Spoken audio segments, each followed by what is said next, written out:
love me. I pretend I love you.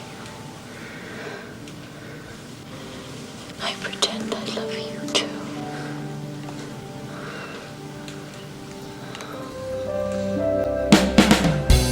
Academy Award winner Nicole Kidman has enjoyed quite the prosperous career in recent years. But her life wasn't always easy. Her early years were marked with strife after she married superstar Tom Cruise in 1990. Though the pair were tabloid darlings, behind closed doors, their marriage was wrought with problems. Tom Cruise and Nicole Kidman's romance didn't last, but their relationship remains a subject of fascination for movie fans around the world. While Kidman may be a household name now, it wasn't always so. She got her start by performing various small, supporting roles in movies and theater productions, as well as various Australian television series, such as Vietnam in 1987. However, her big, international break came in the 1990s, when she landed the role of a young doctor who falls in love with a NASCAR driver in the box office hit Days of Thunder. It was here where she and Tom Cruise first met. Cruise and Kidman married the same year Days of Thunder came out in theaters in December 1990 during a private ceremony held on Christmas Eve. It was less than 1 year after finalizing Tom Cruise's divorce from Mimi Rogers. The low-key event was attended by their family members and held in Telluride, Colorado. They instantly became the media's favorite power couple. The public couldn't get enough of their relationship, and tabloids fervently kept track of them, scrutinizing the then fairly unknown Kidman. Her career also started to take off in this period, with Kidman landing leading roles in Batman Forever, and the critically acclaimed dark comedy To Die For in 1995. The latter won her a Golden Globe, and Kidman next appeared alongside John Malkovich and Barbara Hershey in The Portrait of a Lady in 1996. However, while her professional life was at an all-time high, her personal life was nowhere near as rosy. From the very beginning of their relationship, Cruise and Kidman faced some hurdles. Early in 1990, the Top Gun star started attending the Church of Scientology, with his first wife Mimi Rogers. The actor became a devout member, and as such, it was expected of his partners to be members as well. After she began dating Cruise, Kidman started attending the church regularly and began training to become a full-time Scientologist. According to some insider sources, Kidman rose high in the organization, higher than most members ever go. The church's head David Miscavige was reportedly very impressed with Kidman and encouraged her relationship with the then 28-year-old actor. He even served as the best man at their 1990 wedding. But Miscavige lost his enthusiasm for Kidman as soon as the couple married.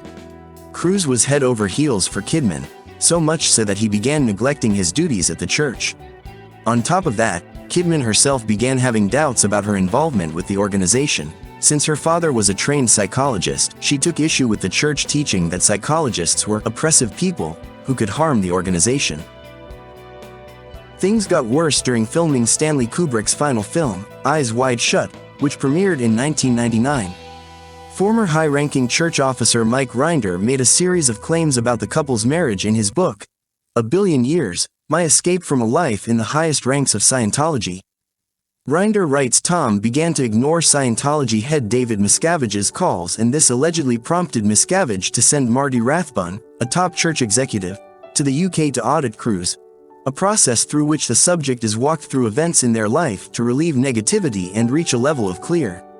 Cruise, Rinder writes, was gradually drawn back into the world of Scientology, with the church apparently feeling threatened by Kidman's influence over their most prominent celebrity. Miscavige was not happy about her doubts, and allegedly began a campaign of breaking up the couple. He reportedly stoked Cruise's paranoia about Nicole revealing their marital problems to non-church members. They hired infamous Pi Anthony Pellicano to spy on Nicole and tap her phone. Pellicano spent over a decade in prison for a host of offenses including wiretapping, racketeering, conspiracy and illegal possession of explosives and grenades. Rathbun also, Rinder claims, turned the couple's two adopted children, Isabella and Connor, against Kidman by indoctrinating them into the Ron Hubbard teachings of suppressive persons. According to reported Scientology canon, a suppressive person is someone deemed as an enemy by the church and who must be silenced or destroyed. Less than 2 years after the movie's release, the couple announced their separation. The public was shocked as the marriage seemed to be going so well. Kidman refused to speak about the reasons for her separation in detail, leaving the public to speculate about their breakup. Despite the hardships, Kidman seems to have recovered. Her career experienced an all-time high after her divorce, and she received several Academy Award nominations for her performances in 2011's Rabbit Hole and 2017's The Lion. The actress appears to be thriving in her personal life as well. In 2006, she married New Zealand-born country singer Keith Urban. The couple seems to have quite the successful relationship. Barely 2 years after getting married, Kidman gave birth to 2 girls.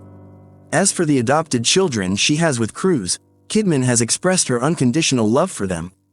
Though both children, now adults, don't associate with their mother, the actress still claims that she will always be there for them. Both of them become high-ranking members of the controversial faith. Bella has now achieved auditor status in the UK branch of the church, while Connor remains in the upper ranks of the Scientology Church at its HQ in Clearwater, Florida.